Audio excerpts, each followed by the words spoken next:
ایک بھائی نے پوچھا کہ ارطغرل غازی کے حوالے سے جو آج کل ڈرامہ چل رہا ہے اس پر آپ کی کیا رائے ہے؟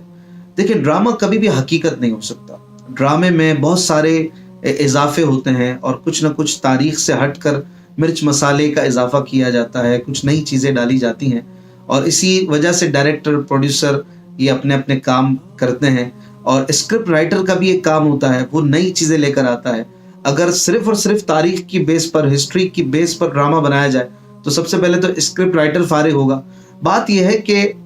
ڈرامے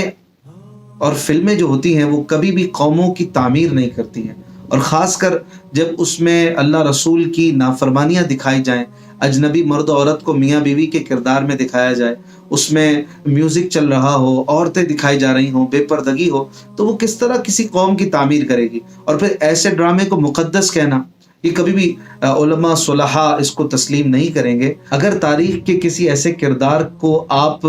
اچھے انداز میں پینٹ کرنا چاہتے ہیں تو اس کے لیے اخبارات ہیں، تحریرات ہیں، کتابیں ہیں۔ ڈرامے بنانا، اگر آپ اس پر اچھے انداز میں ویڈیوز بنانا بھی چاہتے ہیں تو شریعت کے مطابق اس کو بنائیں۔ اگر آپ اس میں خلاف قانون شریعت چیزیں لائیں گے، میوزک لائیں گے، عورتیں لائیں گے، اس طرح کی چیزیں ہوں گی، تو جو نئی جنریشن ہے جو اس کو دیکھے گی وہ ان چیزوں کو صحیح بھی سمجھے گی اور ان میں موجود فتنوں میں پڑ بھی جائے گی۔ لہٰذا اگلی جنریشن کے لیے مفید یہی ہے کہ وہ ارطغرل غازی کے حوالے سے جو کتب ہیں، جو مستند تاریخی حقائق ہیں، ان کو پڑھیں۔ بلا شبہ ارطغرل غازی ایک زبردست مجاہد تھے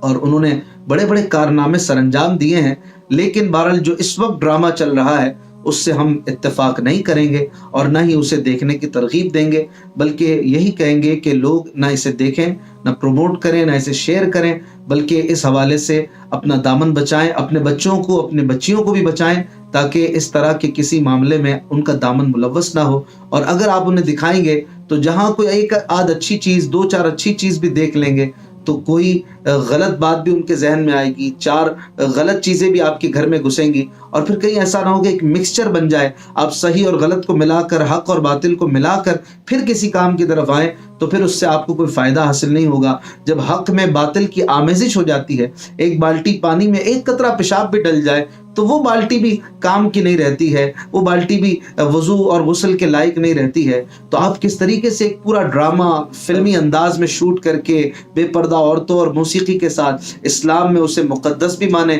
اور پھر اسے اپنی آنے والی جنریشن کے لیے مفید بھی مانیں، یہ ہرگز نہیں ہو سکتا ہے۔